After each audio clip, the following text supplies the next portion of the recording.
आज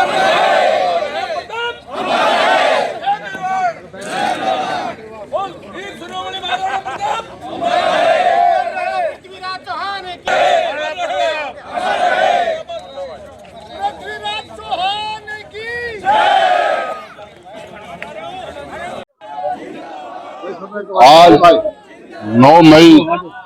को पूरे देश में महाराणा प्रताप जी की जयंती 483वीं जयंती बड़े धूमधाम के साथ मनाई जा रही है। महाराणा प्रताप हमारे देश के वो योद्धा थे जिन्होंने देश की आजादी के लिए सभी समाजों को साथ लेकर के जो युद्ध किया, जो देश की सुरक्षा के लिए अपनी जान, अपनी किसी भी चीज की परवाह न करते हुए आज पूरा देश ही नहीं पूरे विश्व भर में महाराणा प्रताप जी जयंती बड़ी धूमधाम के साथ मनाई जा रही है। इस विषय में आज हमारे गुड़गांव में भी सभी समाज के मुख्य लोगों ने, चाहे वो हर किसी जाति वर्ग से संबंध रखते हैं, क्योंकि महाराणा प्रताप जी ने सभी को मिलकर के जो देश की एकता के लिए जो युद्ध किया, देश की एकता के लिए जो अपना बलिदान दिया, उसको इतिहास में भुलाया नहीं जा सकता। और गुड़गांव के क्षत्रिय समाज में, क्षत्रिय युवाओं ने, क्षत्रिय समाज सेवियों ने आज महाराणा प्रताप स्वर्ण जयंती पार्क सेक्टर 29 गुड़गांव में महाराणा प्रताप की जयंती धूमधाम से मनाई है। हवन से इसका प्रारंभ किया गया और यहाँ पर युवाओं का जोश और समाज की प्रमुख संस्थाओं के प्रमुख यहाँ पर अखिल भारतीय क्षत्रिय महासभा हो, या वो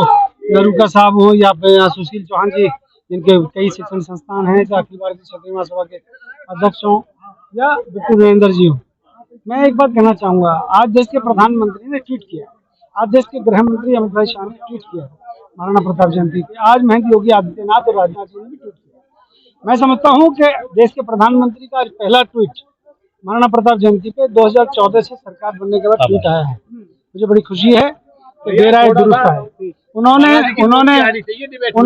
थोड़ा पीछे की तरफ बोलो ना,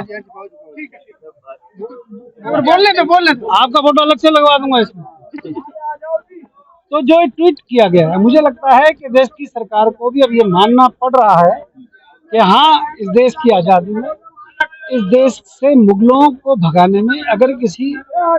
समाज का, किसी जाति विशेष का अगर योगदान रहा तो क्षत्रियों का। क्षत्रिय समाज के अनेकों योद्धाओं ने बलिदान दिया, उसमें महाराणा प्रताप जो वीर शिरोमणि हिंदू असुरस थे, उन्होंने अपना सर्वस्व त्याग दिया, भीलों के बीच में रहे, घास की रोटियां खाई, भामाशाह ने उनकी मदद की। हम सभी लोगों का धन्यवाद करते हैं, हम पन्ना धाय का भी और उनके समाज का भी धन्यवाद करते हैं कि उन लोगों ने ऐसे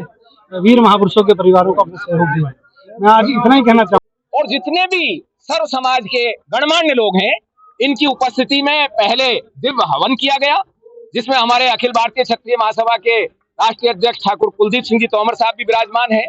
और इस हवन के बाद पूर्णाहुति जो अभी आरती चल रही है, इसके बाद एक संदेश हम देना चाहते हैं कि जिस प्रकार से राणा प्रताप सर्व समाज को साथ लेकर विदेशी सत्ता से लड़े थे, उसी तरीके से आज फिर से ये क्षत्रिय समाज भारत राष्ट्र, सनातन संस्कृति और न्याय और धर्म के लिए किसी भी विदेशी ताकत हो, चाहे स्वदेशी आतंकवादी हो या जूती के कंकर हो, उन सब से लड़ने के लिए एकजुट है। मेरे साथ आप बहुत ताकत के साथ ये समझ लीजिए कि आज इस गुड़गांव क्षेत्र के कोई भी ऐसा समाज नहीं है जो क्षत्रिय समाज के साथ राणा प्रताप जी की जयंती में साथ नहीं है। हम सबको बधाई देते हैं और साथ ही ये संदेश भी देते हैं, ये देश किसी और के बाप का नहीं है, ये देश हमारे बाप का है और ये खड़ा हमारा बाप, ये आपका भी बाप है, हमारा भी बाप है, इसलिए इसे बाप जी कहा जाता है। बोलिए राणा प्रताप की। आज हम सब यहाँ से एक